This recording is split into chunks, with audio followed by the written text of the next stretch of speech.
everyone. Jess Claire here. I am with the beautiful Tayla Jackson. So thrilled to have you on here tonight, Tayla. Good to be here. Yes, and why don't you, without further ado, and I'm going to also sort this out so I can see everyone who's jumping on. Why don't you tell everyone who you are and how you ended up on the Curious Show with Jess Claire? Ooh, what a beautiful question. How did I end up on the show? Well, for starters, the word curious pulled me right in. Yes. Other than that, I think it's a beautiful opportunity to be able to share insights into my world in such a natural, conversational, organic way. And you yourself, very attractive to pull me in to have a conversation with. So, yeah, I couldn't help but reach out and say, Jess Claire, let's have a chat. Yes. Well, thank you. And as I do with anyone so Tayla sort of came to me and said, I really want to do something with you. And I'm like, this Monday, come on the show. For those of you jumping on as well, I would love you to say hello. And this is Curious. This is called Curious for a reason. It means I want people to engage with these conversations and questions. So if you are jumping on, hello, Jennifer, Vanessa, anyone who is jumping on, please say hello and engage with this conversation, because it's a big question. You know, what is the biggest problem in the world? It is something that I ask everyone that comes on this show, and I find it fascinating what people think it is. And I also, hello, Haley. I also believe that how we express ourselves, hello, Danielle, how we express ourselves through the world in what we do, our job, how we parent, is actually shaped by this question. So that's why I always ask it. And I'd be curious to know, I'm just one person, so I'd be curious what you guys think of that. So you said, when I asked you this question, the willingness to, what was it, go into people's own, hang on, I've got it written here better. Yeah, I did. The willingness to meet new edges. Why don't you tell me what that means? Well, where that comes from, I'll tell you first, is I think it's easier for us to identify as humans what big problems in the world are. Like, very easy to look out externally in the world and go list off the top 5 biggest problems, right? Like, we can see in humanity the warfare that plays out. And for me, bringing it back to self and self-evolution and self-curiosity, I get to ask myself, okay, what are my edges to actually solving some of these problems? Because it's one thing to list off that, world hunger, world poverty, sex trafficking, like corruption. These are some of the biggest problems in the world. However, just listing them off as a problem and me, myself, trying to come to that problem and solve it is so macro. So for me, asking myself and asking others, and a lot of the work I do is working with clients and saying, okay, where are you now comfortable? Where are the edges of your current reality? And where could you stretch yourself to a new zone, a new experience to actually meet another edge? Because the edges are limitless. And this is what I love so much about self-development and self-evolution and the human experience and the curiosity that we do have innately within us, is that there is always more. And now developing a sense of gratitude and presence with where we are now, of course, is powerful and beautiful and meditative. And if we get to a state where we're like, oh, cool, I'm done here, then stagnation kicks in. There is no momentum. There is no evolution. I often talk about, if we've got the comfort zone, then we've got a new comfort zone, and we break through that comfort zone, there's these new edges, there's these new experiences of who we are. And all of a sudden we're solving more problems within ourselves, within our relationships, within our own experience and our collaboration of experience than we would be focusing on that one macro problem. And we're most likely coming closer to solving it anyway. when we're addressing what are the edges of our own life. And at some point that could be one of our edges, is to like develop the most, it doesn't even need to be the most, right? Develop an incredible charity or an incredible foundation to support some of the largest issues in the world to solving, to revolution. However, unless we just come back to ourselves and ask, okay, but actually what is my edge? What is my fear? What's that? Oh, so it's a fear. Because I was going to say edge, because we don't sort of go around going, where's the edge? Where's the edge? We just, the edge? Where is this edge? The edge just sort of, wouldn't you say that just sort of takes you out? The fear just takes you out, like you may not even notice. Yeah. I don't know. Is that how you would see it? What do you mean? What did you say? So I'm just thinking of that, like leaning into my own edges, right? Yeah. What I notice is that I don't even know sometimes that I'm not, because it's almost like the fear itself diverts my attention. Does that make sense? I don't know. What do you think?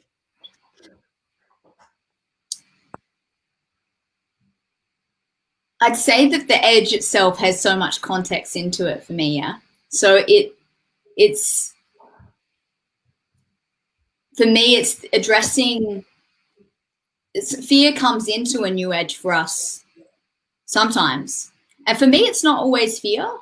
For me, it's also, I did use the word fear just before, but it's not always fear. And I think that's why I prefer to use the word edge in this context, is because sometimes it's actually the possibility of a new experience, and it's the potential of a new experience that we haven't chosen before.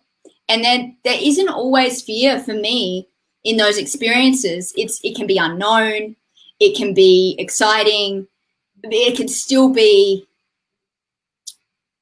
it can still be something that I just haven't experienced and fear not be present, if that makes sense. Yeah. So Jen's just saying, are you meaning your edge is your outer limit? So what are some other things people call it? Because maybe, if we get that clear, because I'm like, I know what you're saying. I know what an edge is, because I'm around different people using different language. But what other things would you call it? Yeah, I'm really big on that. I'm really big on how can we actually understand and receive what people are saying, because there's so many ways to give different words context. And the challenging yourself to go outside of yourself. Exactly. Like Jennifer, I'd say we have this experience of self and who we are and who we think we are, which is an accumulation of our experiences that we've had up until this point and our values and our beliefs. And however, if we broaden our edge, or what did Jennifer use to describe it? The outer limit. The outer limits. So yeah, I would say it does come hand in hand with the outer limits, because so easily we can identify that what our limits are, when really we are limitless beings.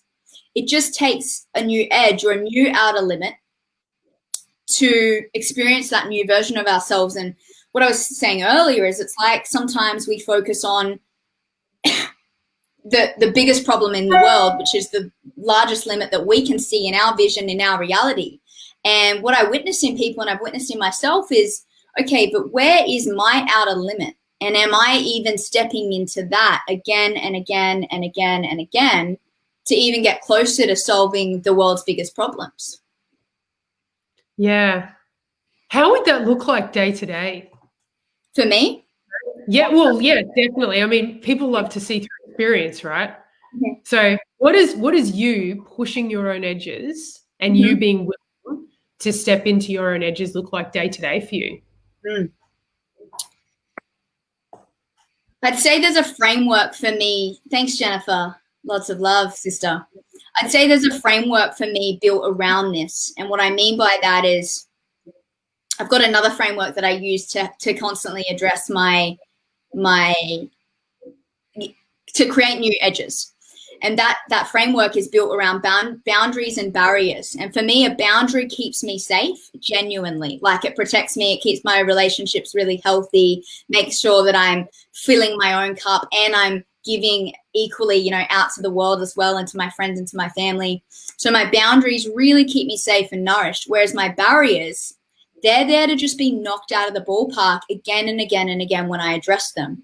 So on a daily basis, for me, it would be like, if I'm challenged with, oh, that's not me, I've never experienced that before, oh, that's not me, I couldn't be somebody that, however, it's based in just me not experiencing that before, or not me owning that part of myself or expressing myself in that way. If I see something in somebody else, a possibility of life, if I see an experience of life that is just unknown to me, and it's a place where I can grow, it's a place where I can stretch myself, but it will initially be uncomfortable most of the time.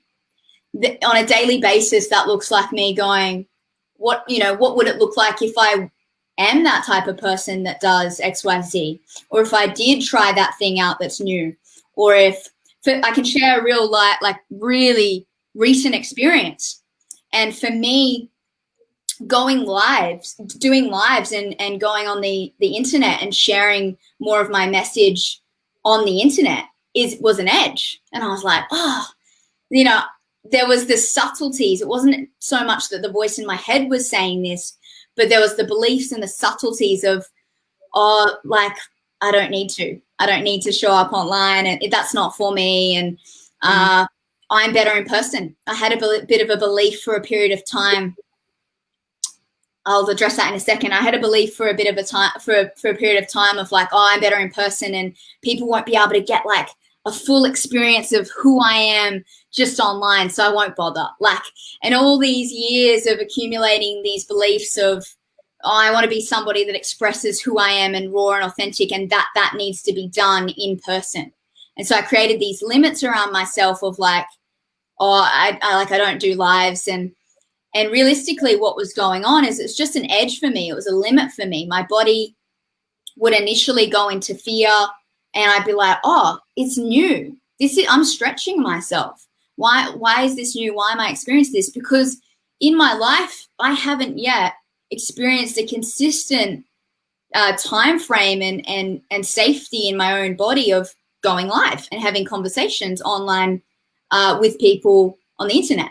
And so it was really intriguing for me, because the simplicity of that is, well, I can communicate and I can share my experiences. And there was a lot of things that were familiar, but there was a big piece around the framework of the experience that wasn't familiar. So for me, when that started coming up more and more for me of like, go live, you know, share more of who you are online, and needing to in my business as well, like doing these live bios and just connecting more and more on socials.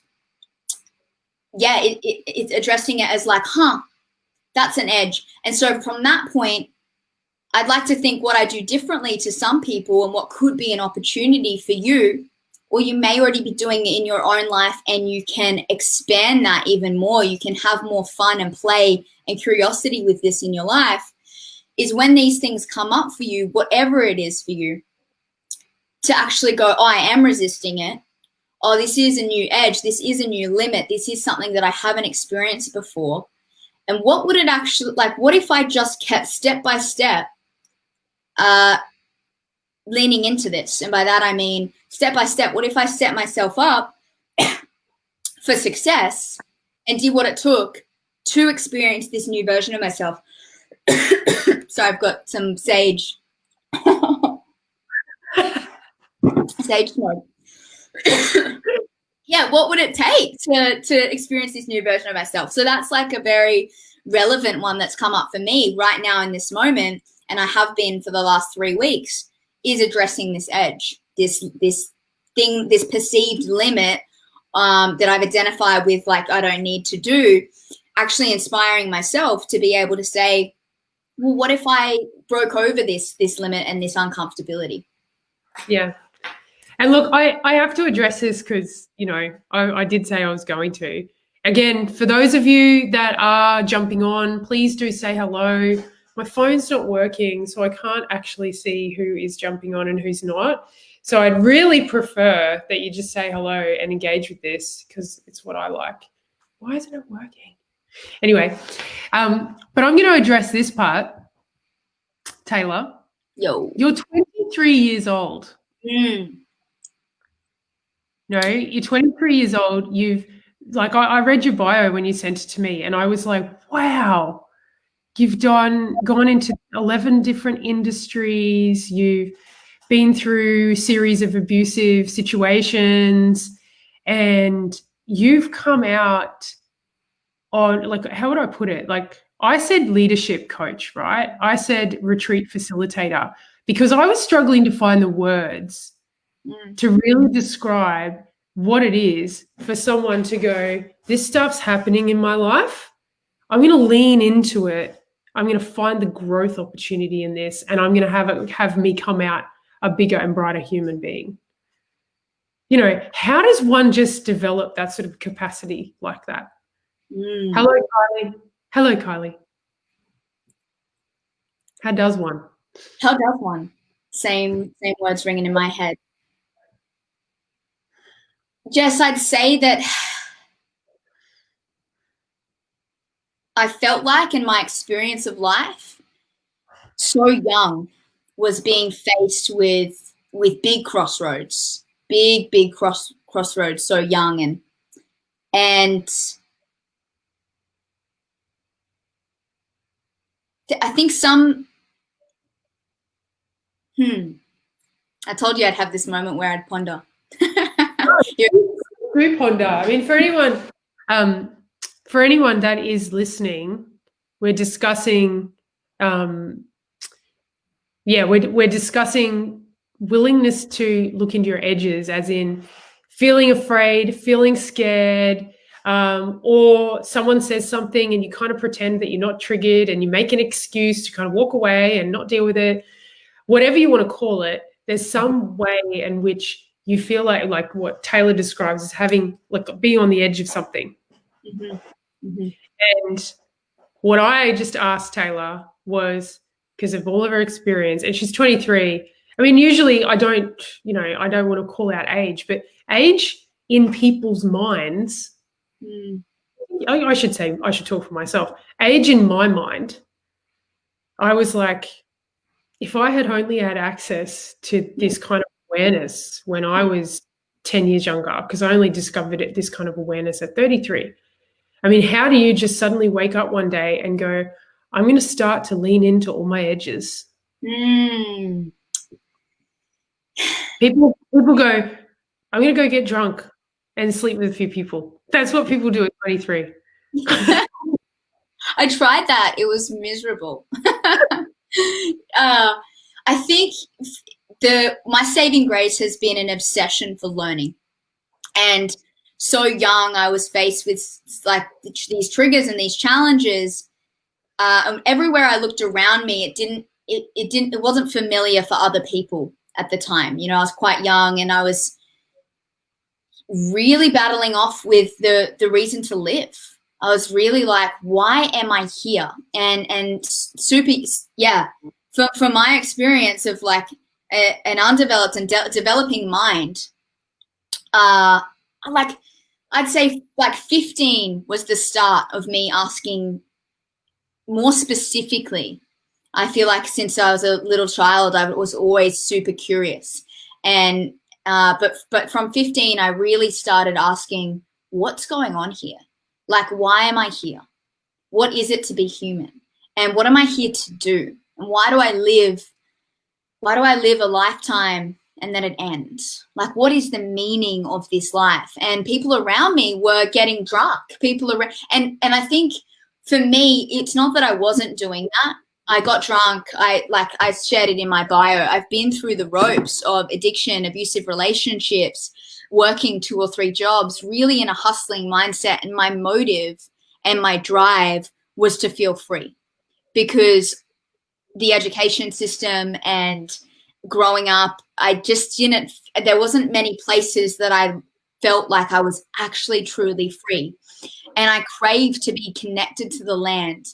I guess I was able to identify quite young, quite quickly, why my frustrations. Why are there not elders in my life? Why is there not a community in my life? Why don't we ask each other the questions? Why are things being swept under the rug? I could just really clearly identify what the problem is and see the solution. And I was in a state of confusion so often about why we weren't communicating to each other effectively and why things weren't being addressed. And it caused me enough pain and havoc that I had to keep asking myself, what is here for me to learn? And I think one of the greatest teachers is like I shared, so young, I was like, I'm either not going to live, like I'm either done, because life can be incredibly suffering and it can be a life of turmoil and it can feel like, well, where do I actually go? Where am I meant to be? Where am I safe? Where is my soul tribe? All of these cravings that I have within myself, I was dedicated enough to choose, and there were some turning points, to choose, like if I'm gonna live life, I'm really gonna live life. And I'm going to continually ask myself, while I'm here, while I'm this living, breathing temple of a being, how can I truly make the most out of this experience? I said, I feel really called to start writing a book, and it keeps coming up for me. And actually, while we're here, it's an edge for me at the moment.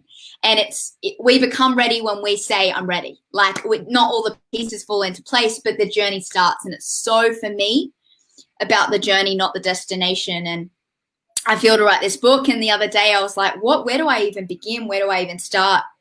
And I was staying with a couple of sisters out in the forest for an evening, really connecting with the land. And we were talking about, it was really nourishing. We were able to talk about, what is life? What are the stars? What is our human experience here? What is happening in the world right now? What's happening in your life? What's happening in my life? And we're able to have these really nourishing sisterhood conversations. And for me, it was this moment that I felt like I'd been cultivating ever since I got here. I'd been working out how to get to that place in sisterhood and connection and in deep, intimate community. And within these discussions, I found it really healthy and nourishing to feel free to discuss the unknowns of life and discuss each other's experience in the joy of it. And I feel that there is a healthy place of what self-development community would describe is not getting caught up in story and not having a victim mentality, not having that hold you back. But on the other side of that, I'm super committed to telling stories and learning through our telling of stories. And if I think back to anything I've heard of the connection to the land and then like native original people and any ancestral lineage that goes back and has withheld, like continued to maintain their roots and their wisdom in their tribes, it's all been passed down through stories. And so for me, it's just this super freeing freedom experience to be able to share any story. All is welcome, and nobody thinking that they had it all together, but together we had more of a picture. Together we were talking about the web of life. Together we were in the magic and the miracle of what life is, and that none of us on the planet can put it all together. But having that beauty and having, hey, Lukey, that's my business partner, having the freedom to actually admit that in the humility of that and play in the curiosity and play in the magic. And we got to a point, it's coming back around, where I was like, what if I was to start a book, what would I start it with? And I think for me, one of the biggest things is like, I always have so much to learn in this lifetime, and I live with rapid growth. I'm constantly asking myself, how can I evolve? How can I take in more of life and experience more of what this is? It's beautiful. It's chaotic. It's a lot. How can I have more of it while I'm here? And so in that sense, sometimes I get to a point within myself where I'm like, where do I even begin? Like where does the next edge start? Basically, I'm like, there or here and what I got to with the start of the book, and this was just for my own exploration, and I'll share it with you now, is like the beauty of life is that all of us will go through it. Like, I think that for me, this is the point. This is the point of life. This is what it is that we will go through our entire lifetime, all of us. And this is what unifies us and brings us into that, that equal unifying connection that we all have with each other, is that we will never know what life itself is other than experiencing it. We'll never have it all figured out. Like, in this lifetime and in our human experience anyway, the point is that it is unknown, and that is the beauty of God. That is the beauty of Source. That is the beauty of this mystery of, science has an edge, and it's always looking for this new edge. It's always looking for new exploration, and to challenge what the mind knows and what we know. And I think what's beautiful about science and spirituality more recently coming into time is the weaving of the two. And even still within that, it feels more coherent and it feels more balanced. And it's still at a place where our lifetime, the point is, the being is, the experience of our lifetimes are that we will never know. And I think for most of my life, I battled with that. And it was so real for me. Not knowing. Yeah. Battled with the idea of not ever knowing, really. Because I didn't realize, Jess, that nobody else knew as well. For most of my life, I thought that people had more of it figured out, and I couldn't work out what I was missing. But when I really got to a point of like, oh, we're all on this learning exploration together, and none of you know, none of you truly know, I got to a place within myself where I was like, I am free to be all that I am and to learn all that I get to and experience all that I can, all that I came here to be. And within that, nobody will ever know all the answers.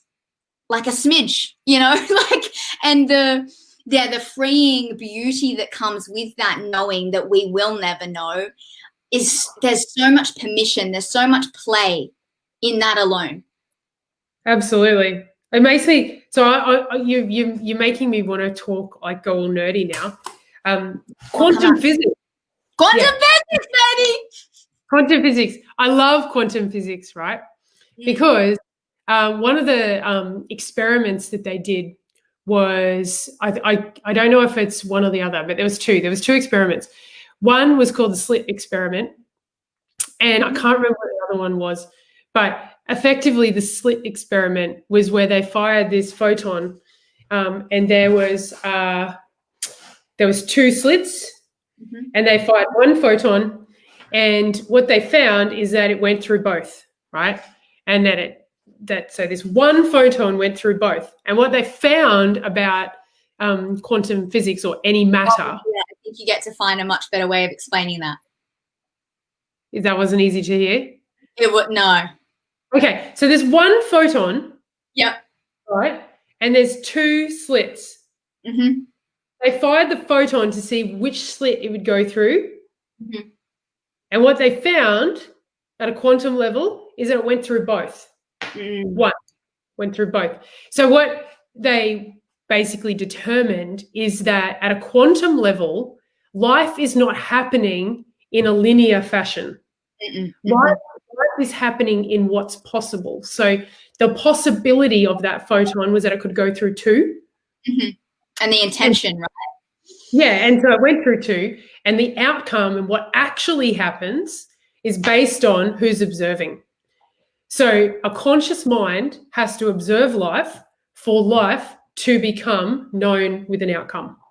So that is effectively, scientifically, at a quantum level, all of it is chaos until it's observed, and then it's defined. And once it's defined, then and observed, then there's an isness to it, like that happened. But without that, without someone observing something happen, it's just all is. Hopefully that made sense. Because even quantum... What's that? I was going to say, even quantum physicists find quantum physics confusing, right? And I'm just a hobbyist with quantum physics. Me too. I've heard the test. I remember reading it. I feel like I feel like I read it in Joe Dispenza's work, Yeah. or someone like that has told the same story about the test. And I remember reading it and being like, uh-huh. Yeah, so be careful what we think, and the possibilities that we declare over our life are true for us. And yeah, that's just incredible, right? To look at quantum physics, the leading edge of quantum physics and science, and be like, huh. Yeah. Well, effectively, the thing that it left me with was that whatever a scientist studies and concludes will basically be the answer. Yeah. So if I go and get a degree in science and I follow a scientific method, but my intention in the scientific method is to prove something right, You'll prove then it. because my observation is to prove it right, then I will. Yeah, I agree. That's what science is based on. Trying to prove what they want to prove, and then getting to a point where they've proved it. Yeah, well, that's one of the ways that science works. The other is falsification, which is trying to actually keep disproving it to see what's right. But actually, in that sense, it's the same. It's like, well, the intention is to disprove it. So what we'll do over and over is exactly that. We'll just keep disproving. So it leaves it leaves us infinite. And at a quantum level, it's infinite. It's everything's possible. So therefore, this is why it's so funny. Like we talk about mindset, I'm kind of coming full circle here, but it's like whatever you believe, you're going to find evidence for. You have a reticular activating system in your brain, which is going to bring you more and more and more of whatever you think anyway. And we're going to get stuck in this trap of trying to find answers that don't exist. So you might as well create an answer and just live life like that. Yeah. That's what we call purpose. Right? Yeah. That's it. I'm just saying. I love it. I'm so here for it. That's what living with purpose is. It's like, for me, living with purpose, yes, we've got a soul purpose and a soul mission. And if we get to a place where we've cultivated enough awareness, I think just as a starting point with ourselves to even be open to what that is, then we can even choose that kind of caliber, a soul purpose. However, just coming back to living life with purpose itself is very much that for me. It's taking in that we are co-creating our reality. And I always say co-creating, and I've had a few people pull me up on it and say, why do you say co-creating? Why do you not say creating? And, you're saying that it's like, other people are affecting your experience. I'm like, they are. Like, this is a collaboration experience. And with Earth, with the animals, with our communities, with the programming, with every layer that goes on in reality, it's a co-creation. And with that, it's like, are we taking this radical responsibility to choose what we want to identify for our for our RTA to go out for, and actually go, yeah, more of that. I shared this briefly in a live earlier, and I feel like sharing it now. It's like our only mission in life, really, if we want to make it really simple, if on a daily basis we ever get to a place of lost and we're like, what am I doing here? And of course, that's usually here to teach us something and realign us, or have us sit back and take it in more. And then, the only thing that we need to do on a daily basis, and this comes from the book, The Law of Attraction. Basically, the reason I read the book, Law of Attraction, is the three words made a lot of sense to me. And I heard people talk about it for years. The Law of Attraction, the Law of Attraction. And a lot of people that I actually heard talk about it hadn't read the book, The Law of Attraction. But I could tell that it was circulating. The teachings of this one book was circulating, and it was becoming a reference point for people. And so I was like, I've got to read this book. Like, I just want to go straight to the source of where the most accumulated information from the Law of Attraction framework has come from. So I read it a couple of times, and there's one page that I took the most out of the whole book for me, and that was, all we need to do in life is on a daily basis, we go out there in the world, we go out there in our experience, and we identify what we do want, what we want to attract, what we want to experience, what we want, what we're here for. And within that very experience itself, we will be able to identify what we don't want to experience, what we're not here for, what doesn't resonate.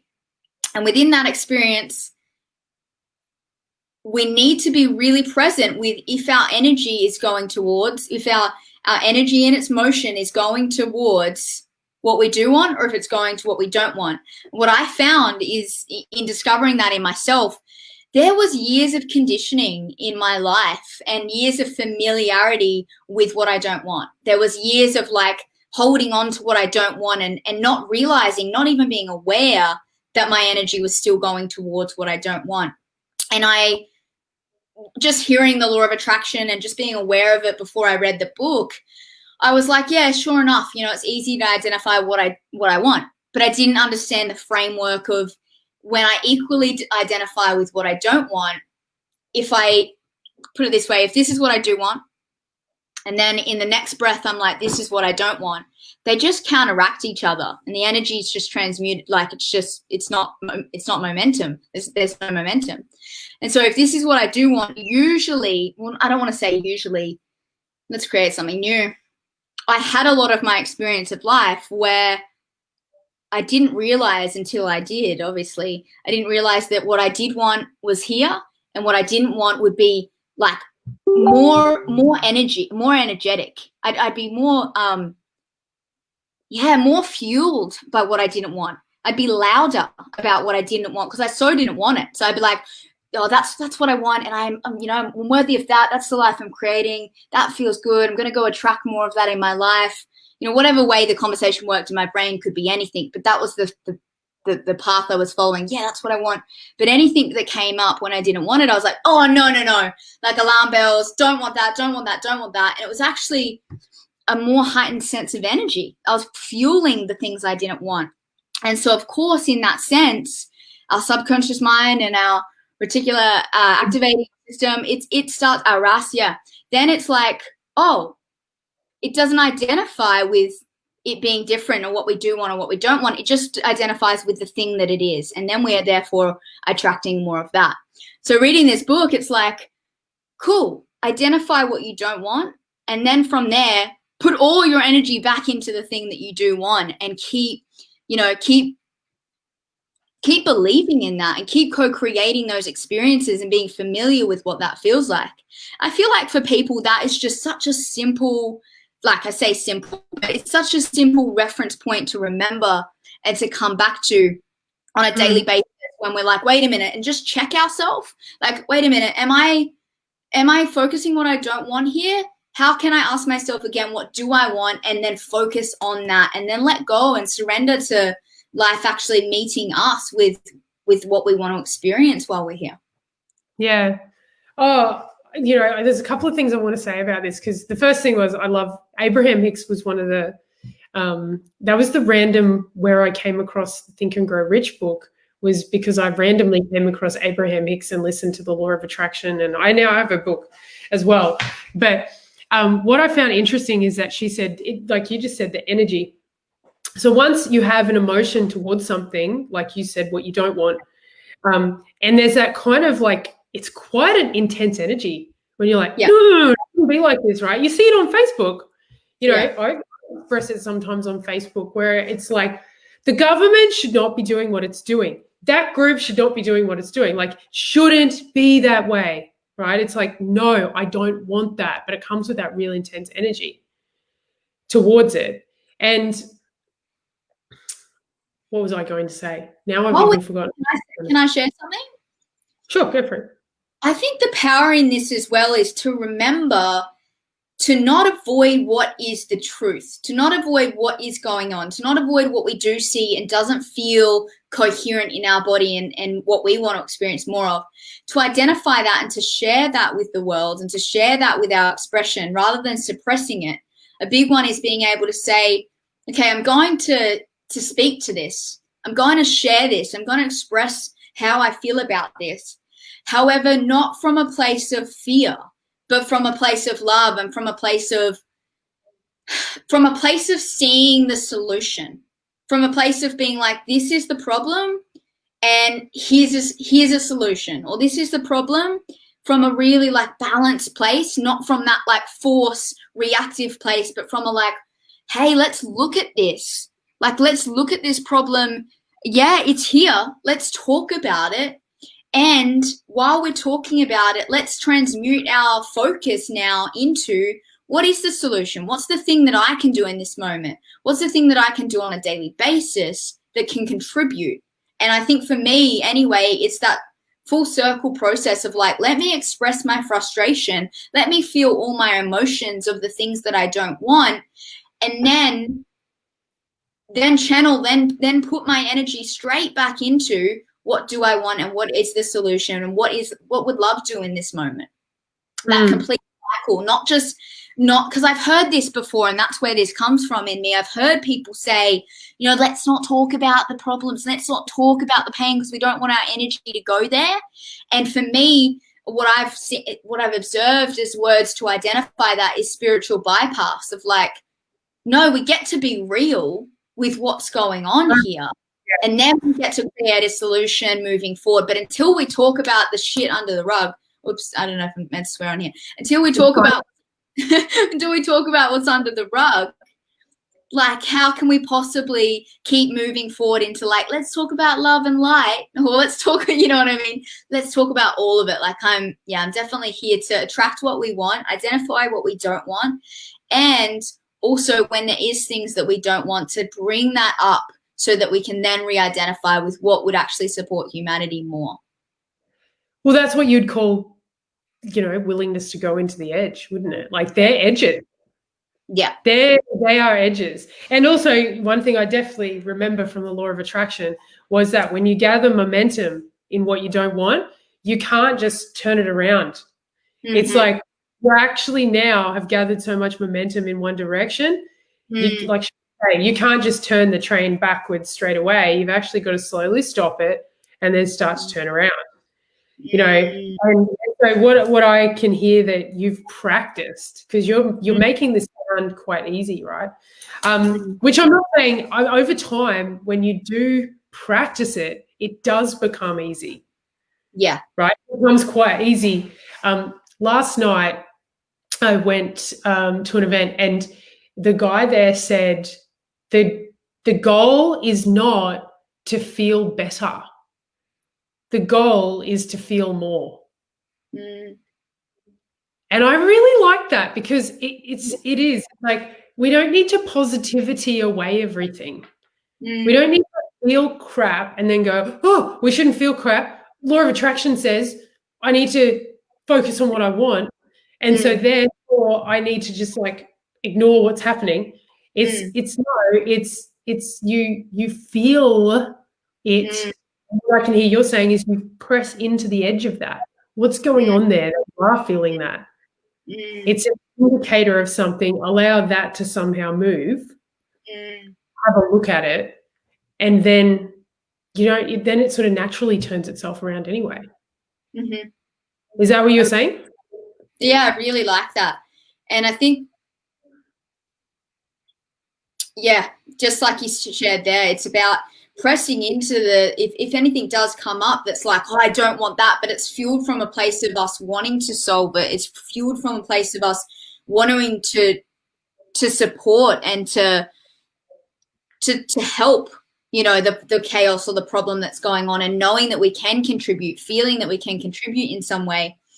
Yeah, for me, it's very much like, cool, some things in life, we might not want the situation of where it's at now, and we might want it to be something else, but we might need to go through what we don't want it to be to actually get to what we do want it to be. And I think that's very much that process of like, even in the world, if we look at a macro scale, the law of attraction, one of our universal laws, the laws of energy that is very much a part of our reality and the way that it's formed, is that for so long, a train has been going in a certain direction. So that train now stopping and turning around and creating whole new tracks, like the whole process of that in itself in the world, we need to go visit. We need to go visit that train stop for starters, and look at what's going on there and where it's actually heading and the direction of it. And even though that's not what we don't want, to get to what we do want is going to take us actually looking at it head on and being ready to, like you said, be able to feel more of what that is, not better. It's not about feeling better. Better than what? Better is comparison. Better is avoidance. And it's about if we're feeling more. And in the sense of more, it's like we might need to go through the problem. We might need to look at the problem and really shake it up and really support it to actually totally recalibrate its direction, if that makes sense. Yeah, totally. We've gone on such a different direction where I thought we would, but I love dancing in the unknown. Just to finish this off, because you said this is the biggest problem in the world, people not willing to go into the edges. So what if you were to say, give access to someone how to begin to press into this stuff and go into those edges? What's a practical tool? I always like tools, distinction, exercise that people, in those moments, like I'm just trying to think when I hit an edge, sometimes my edges are around looking held together, right? So I'm like, I got it handled. I'm good. Don't look here. I'm all right. But meanwhile, internally, I'm like, right. And I feel like I sort of get tough and strong and but in those moments, what do I do? Or tell me, what do you do when you notice some of these things show up?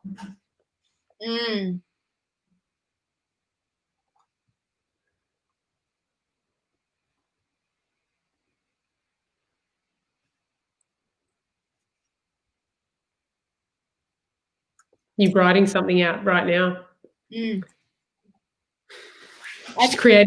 You're creating a tool as we go. So one of my biggest tools, and always will be, is asking myself questions. And it's been definitely probably the biggest catalyst to leaning into my edges. Usually for me, it starts with an awareness and a question. And the questions that I'd recommend to start asking is, where in my life am I avoiding being more of me?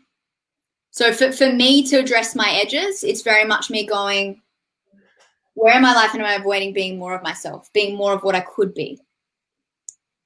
Another one would be, if we've hit an edge, if we've hit a limit, asking myself, do I have resistance here because I can grow? And if the answer is yes, asking, why do I have the resistance? And I like to just keep asking myself that why. Simon Sinek wrote a book called Start With Why, and I really apply this in not just my business, not just my clients, not just in my relationships, but all areas of my life. I am continually asking myself why. And for me, it's a tool to get me to a deeper connection of where it's coming from. And I'd recommend to start exploring your edges. Ask, why is it an edge for you? And where are you avoiding more of who you could be? And then if you are resisting an edge, is it because you could actually be more of who you are on the other side of that? And most of the time, we're just scared of how powerful and how great we truly are and how much potential there is. And the beauty of that is, once you start to build a relationship with this, which I resisted for so many painful dark nights of the soul, where the ego just was dying time and time again, was that there will always be more. However, when we start opening up to the more that's there, we keep cracking open to these new experiences of fulfillment and these new experiences of purpose, and coming to a deep sense of presence with, like, where are my edges right now? Because it can be easy for us to look at the edges of the world, look at the edges of society, look at the edges of politics, look at the edges of our friends and family. It can be very easy to look outside for the edges. And when I'm talking about these internal personal edges, I'm talking about, cool, and where's your next edge? Because sometimes, metaphorically, we think our edge is out here, here, and it's just here. And when we actually break through that, we realize that the range that we thought we needed to get to, we're already in. And I talk about when we get to this is the comfort zone. And then we've got a new zone that we need to break through. We need to break through that edge to actually have a new experience and a deeper fulfillment and more purpose with our lives and have more momentum and have more. So when we get to that experience, what I talk about is the importance of cultivating safety in the new zone. Because what I see people do and what I've done in myself sometimes as well is I've just continually, if this is the comfort zone and this is the new edge, I've just consistently been knocking down edges, and I've found myself, and it's been one of the beautiful things to get me to where I am today. I found myself at this giant edge, and all of a sudden there's all these edges I've already broken through. And so I've learned within myself as a framework is like within the new edge that I'm in, within the new experience of my potential and my experience of life and any limit that I've broken through in who I am, within that, how can I now create safety? I'm really big on creating safety, and I don't always hear this in self-development communities, but I'm really big on safety. I'm really big in making sure that we feel grounded and we feel not comfortable, but safe. And we feel like we've embodied, this is what embodiment is for me as well. We've embodied the new edge that we're in. We're embodied the new layer, the new zone that we're in before we go cracking down another edge, and we just feel like we can't get a handle on life. We can't even, I feel like what I've observed, and even in my own self sometimes, is I start to feel inauthentic if I've broken through so many edges before looking at the new edge I've broken into. And this is for the people that are willing to break edges at a rapid rate. This isn't for someone that's like, I'm in the comfort zone and you want me to break out of that. This is more for the people that's like, I'm willing. I'll keep, like, I know that there's got to be more than this. I'm willing to see it. For me, it's like, okay, cool. So if that's you, how can you get to this new layer and go, how can I actually be really authentic with this new experience in me? How can I be really safe here for me and really love myself in this new version, this new experience of who I am? And for me, that looks like a cultivation of, okay, cool. Now I can be here and I can be authentic. It takes a period of time when we're trying new things out, when we're experiencing a new version of ourselves, to feel in integrity with that, like to build the new experience of who we are. Does that make sense? Absolutely. Absolutely. Look, I feel like I could talk to you for ages, but we've almost been going for an hour now. Wow. And I think you very, very, very well articulated. Yeah, you very well. Hello, Gary. Hello, Gary. Yeah, so good to see you on here, brother. You've done a great job at articulating what you meant by, the biggest problem you see is being willing to really go there into your edges. I think we could talk forever. Yeah. And, I really honor you. I don't want this to sound condescending, because I know that sometimes it can be like condescending, and this is not, but I really honor you for being 23 and taking this on. It's not, it's like, there's a lady called Peter Kelly that has a book called The Earth is Hiring. I don't know if you know it. I've heard of it. And she talks about this new age of millennials, as she calls them, who, in her mind were absolutely created, like she calls it cosmically created, because the planet wasn't getting looked after and neither were people. And she's like, there's this different breed of people now that are really conscious. She calls them intolerant, like consciously or cosmically intolerant, like just intolerant of certain things. And I think I've just read her book. You totally embody what she's talking about. Like, you're fairly young. You haven't had, 50 years of life experience to come to this sort of conclusion that it's all about your mindset and it's all about going into your edges. You've kind of just had it. You've kind of just really intuitively known it. And it's like this. It's like there's this new group of younger people that are now almost born with a sense of, guys, wake up. Life's not getting any shorter. And you guys, we don't have to live in a world where we're suffering and unhappy. In fact, suffering is a part of our growth experience. We don't have to not feel it. We don't have to pretend. We're all in this together. And I love that you're bringing light to that. And I just want to honor you and thank you for that.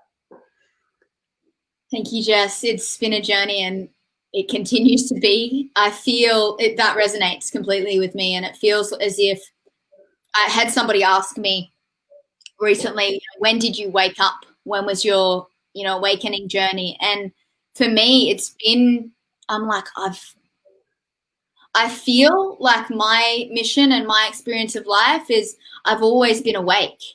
And I'm at a point now in my life and in my journey, and yes, maybe in years it feels young, but I've been through some turmoil.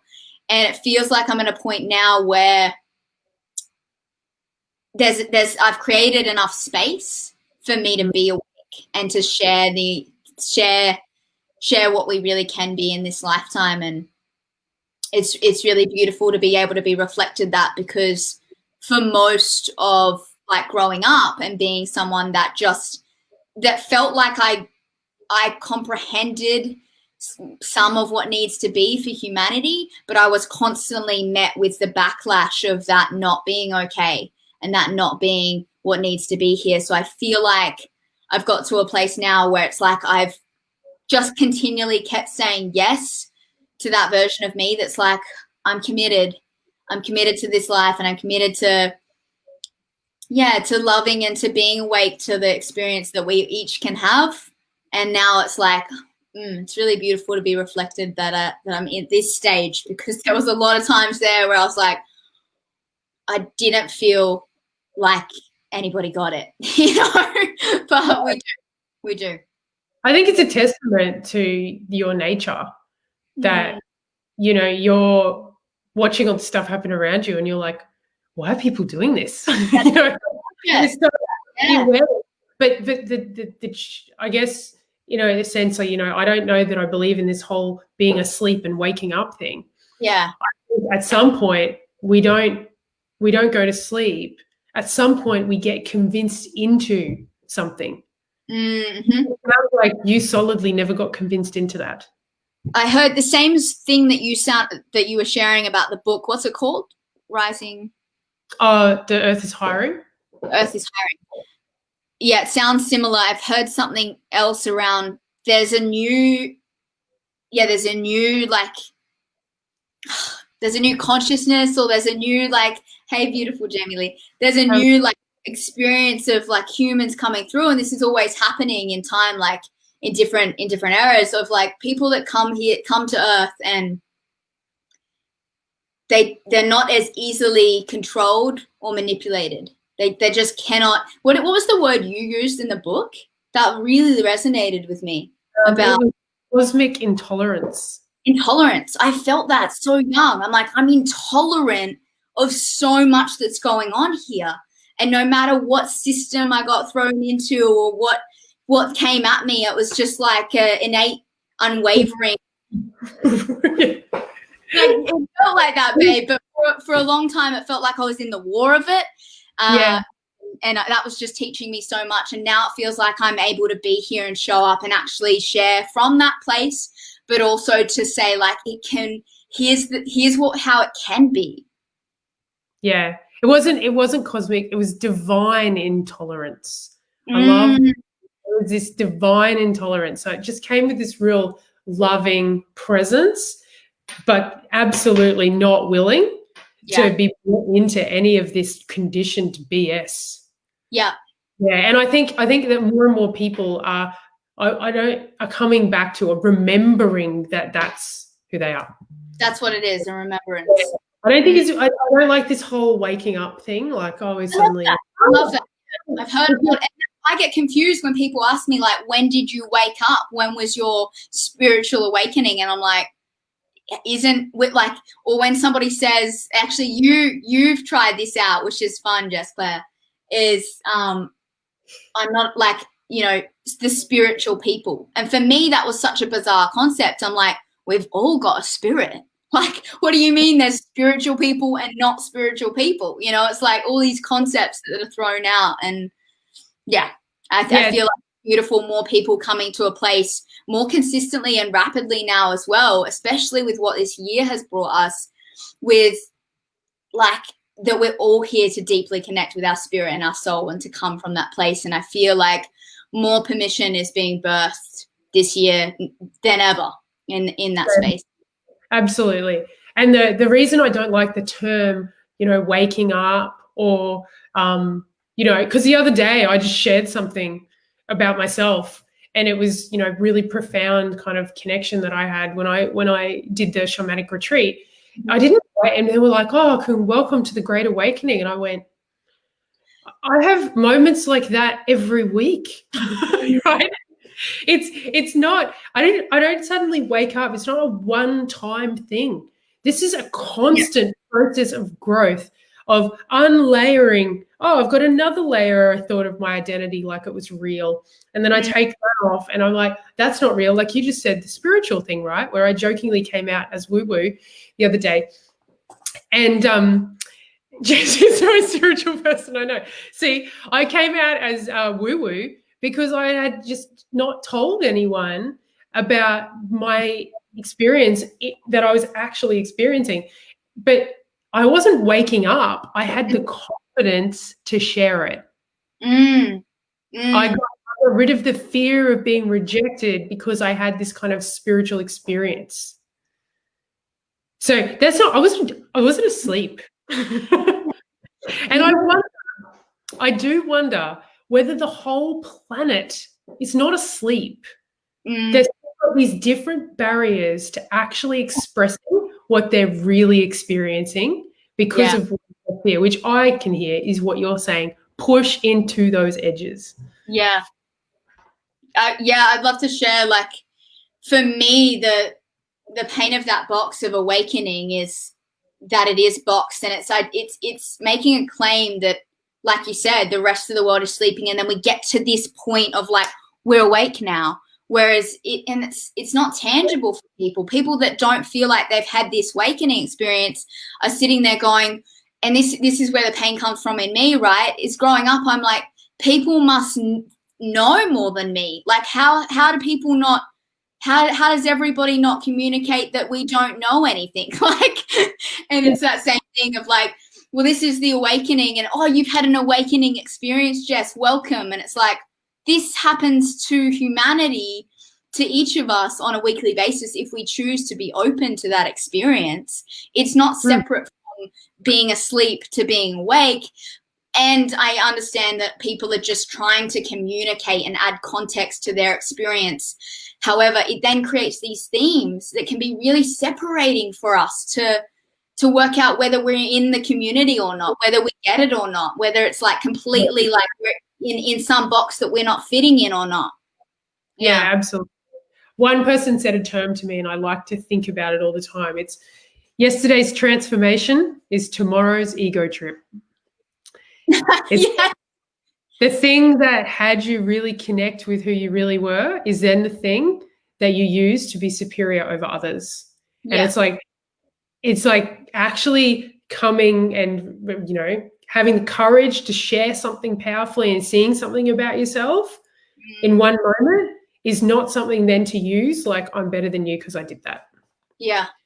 There's another thing I want to obliterate here is when you shared before that you came out that you're woo-woo, it's something that I've never been, like, up until this point, I've never been able to say oh, this is woo-woo. And I feel it's another thing that people identify with, like, this spiritual experience within each human that is here, that is already happening, is now being discredited to a phrase of, I know this might sound woo-woo, and I've never got it. I don't know where it comes from. I don't know if there was a movie or a book or somebody came out with identifying that spirituality is woo-woo. Actually, there is a history to it. I remember someone sharing with me, like, there's kind of, it's coded in somewhere in like some witch history of like what woo-woo means.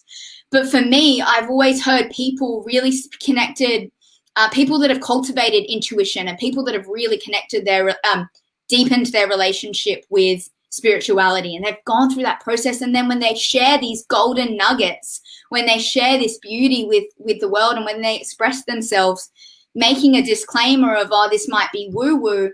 And I've always asked myself, and sometimes I'll say it in the moment, and I am now, which is beautiful, is what is woo-woo? Like, what is that identification of like separate spiritual experience to what we all potentially can experience? Like, what is that terminology, woo-woo? It doesn't exist in my reality, but it's constantly coming up for me. And I'm like, I get you. I get what you're experiencing. We don't need to discredit or disclaim it with, that label of like, this might be woo-woo, so watch out. But yeah, something that I've always found interesting that people add in the spiritual journey is making this claim of what woo-woo is. And then it thereby gives other people permission to resist their own spirituality and their own connection with that to, oh, that's woo-woo. And spirituality now has like this resistance label that it comes up against, and I'm like, that doesn't make any sense. It's interesting. I feel like now we're going into a whole new conversation, but we're going to go there just briefly, because I want to talk. This then goes into labels, right? And, labels, I've done a whole live on this, and I could do a whole live on this. Labels are both empowering and constraining.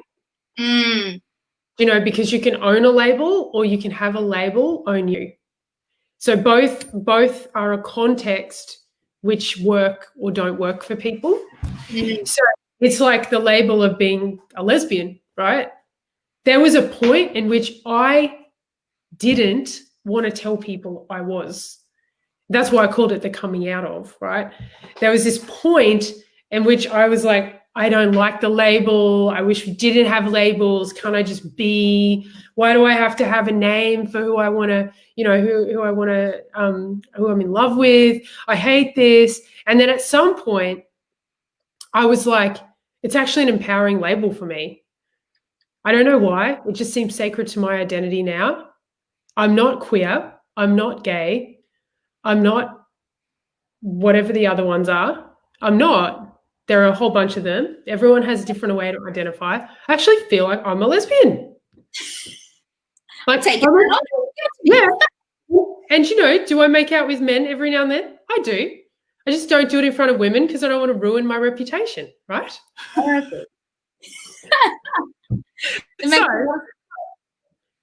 the label itself is like, it's no big deal. Like it's like it can be both something that you can it can be empowering or constraining.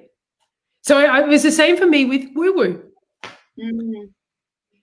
For me, it's very challenging as someone that has been conditioned, and also the human being, the body that I've been born into and the brain that I have developed is very process scientific orientated.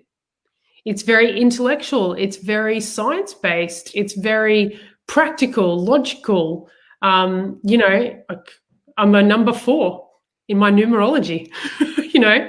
Everything is structures and frameworks and formulas.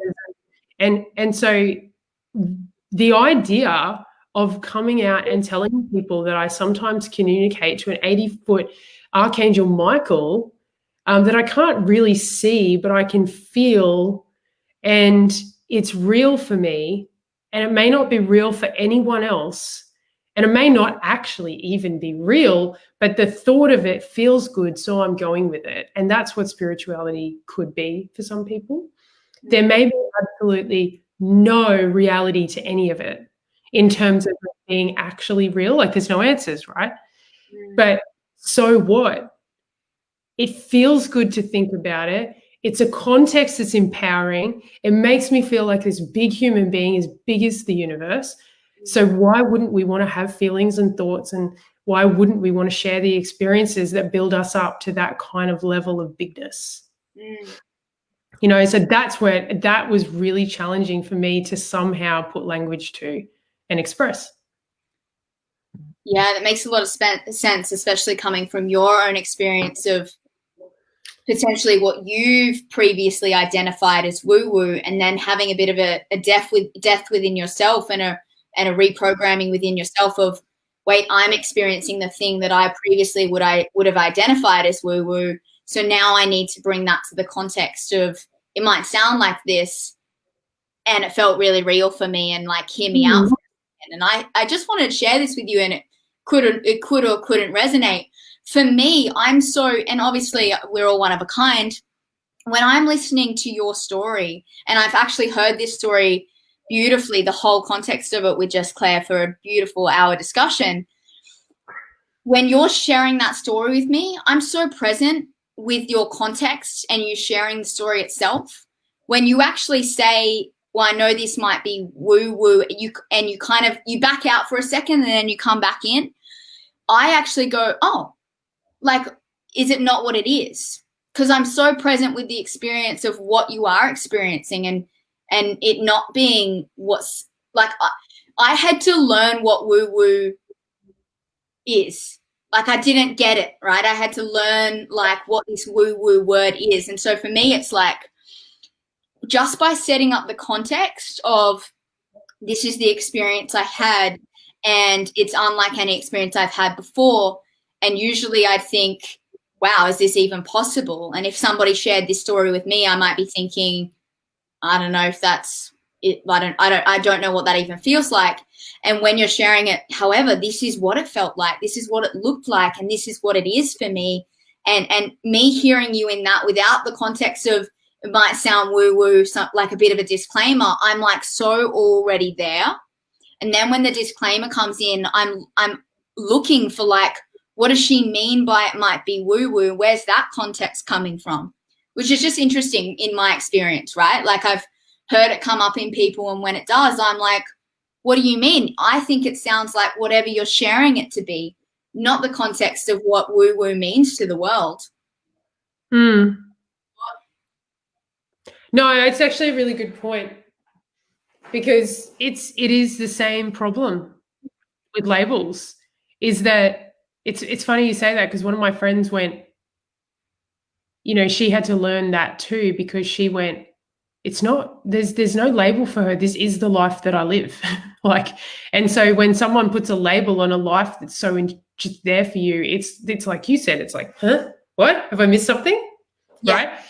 Yeah. And that's actually what I mean, this is why Black Lives Matter is happening. This is like the whole deal with humanity is this exclusive language that we unintentionally use, because I didn't even know I was doing it until you pointed it out then, right? Because of my own concern and identity with myself. You know, not concerned with, well, actually, this is how people live, and it's really real. It's a real experience for them, right? So, yeah, absolutely. Now, I'm going to have to go, because I have two phone calls, and two people are like, are you calling? Because it's like a little bit late. But I just want to say, what an epic discussion, babe. That was beautiful. You know, and thank you for calling me out on using the label. I really appreciate it. Sorry? Thank you for being willing to hear it. Yeah, because it's so true. It's like, yeah, I didn't even realize I was doing it. So thank you. And for anyone, thanks, girls. Thanks, Naomi. And for anyone that was watching, Thank you very much for tuning in, Jennifer, Jamie, Naomi, anyone else. And thank you for such a beautiful discussion, Tayla. I love your work. And is there anything coming up for you? Is there an event, or is there any way that people can get in touch with you if they would like? If you feel connected to me and you would just like to have a chat, I'm really open to that. Send me a direct message on Facebook or Instagram, and we'll go from there. I love connecting. Beautiful. All right. If there is a link, you can just post it in the comments as well, just to make it easy. Otherwise, thank you again. And until next time, everyone, or until tomorrow night for Evolution Solutions, good night. Yes. See you guys. Oh, thanks, Jamie.